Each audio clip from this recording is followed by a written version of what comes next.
Big boss Hindi version కు ఎప్పటినుంచో Bollywood super star Salman Khan host గా వ్యవహరిస్తుండగా తమిళ వెర్షన్ కు కమల్ హాసన్ హోస్ట్ గా వ్యవహరించేందుకు ఇటీవల గ్రీన్ సిగ్నల్ ఇచ్చారు. కమల్ బాటలో జూనియర్ ఎన్టీఆర్ నడవడం గమనార్హం. బిగ్ బాస్ తెలుగు వెర్షన్ కు తారక హోస్ట్ గా వ్యవహరిస్తున్నారనే వార్తలు వచ్చిన వెంటనే సినీ వర్గాల్లో చర్చనీయాంశమైంది. లుక్స్, భాషపై పట్టు ఇవన్నీ ఎన్టీఆర్ కు అదనపు బలంగా మారాయి.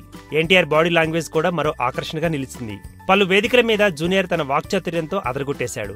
అంతేకాకుండా తారకకు విశేష ప్రేక్షకాదరణ ఉంది. ఇవన్నీ బిగ్ బాస్ తెలుగు వెర్షన్ కు సానుకూలంగా మారతాయనే అభిప్రాయం వ్యక్తమవుతోంది. 3 విభిన్న పాత్రలలో జైలవకుశ సినిమాతో యంగ్ టైగర్ ఎన్టీఆర్ ప్రేక్షకుల ముందుకు వస్తున్నారు. ఈ సినిమా తర్వాత బిగ్ బాస్ కార్యక్రమం కోసం ఎన్టీఆర్ కాస్త గ్యాప్ తీసుకోబోతున్నారట. ఈ ప్రోగ్రామ్ ను హోస్ట్ చేస్తున్నందుకు గాను ఎన్టీఆర్ కు భారీ మొత్తంలో స్టార్ మా ఛానల్ ముట్టజెప్పినట్టు సమాచారం. పారితోషికం వివరాలు బయటికి రానప్పటికీ కళ్లు తిరిగే మొత్తాన్ని ఎన్టీఆర్ కు సదరు ఛానల్ ఇచ్చేందుకు సిద్ధమైనట్టు తెలుస్తోంది. జూనియర్ ఎన్టీఆర్ చేత ఓ టీవీ ప్రోగ్రాం చేయించాలనే ఆలోచన ఎవరికొచ్చిందో తెలుసా? బిగ్ బాస్ హోస్ట్ గా వ్యవహరించడానికి ప్రధాన కారణమైన మెగాస్టార్ చిరంజీవి, యువ సామ్రాట్ అక్కినేని నాగార్జున. బిగ్ బాస్ షోను తెలుగులో చేయాలనుకుంటున్నప్పుడు ఎన్టీఆర్ పేరును యాజమాన్యానికి చిరు, నాగ్లు సూచించారట. ఈ ఇద్దరికి ఎన్టీఆర్ సన్నిహితుడనే విషయం తెలిసిందే. మా టీవీ ఛానల్ ను స్టార్ కొనుగోలు చేయక ముందు దానిని చిరంజీవి, నాగార్జున నిర్వహించేవారు. ఇప్పుడు స్టార్ చేతిలోకి వెళ్లిపోయిన తర్వాత కూడా నాగ్, చిరుకు కొత్త యాజమాన్యంతో మంచి అనుబంధమే ఉంది. అందుకే వీరిద్దరూ మీలో ఎవరు కోటీశ్వరుడు ప్రోగ్రాం చేసిన సంగతి తెలిసిందే. Junior NTR Bigg Boss show గురించి ట్వీట్ చేశారు.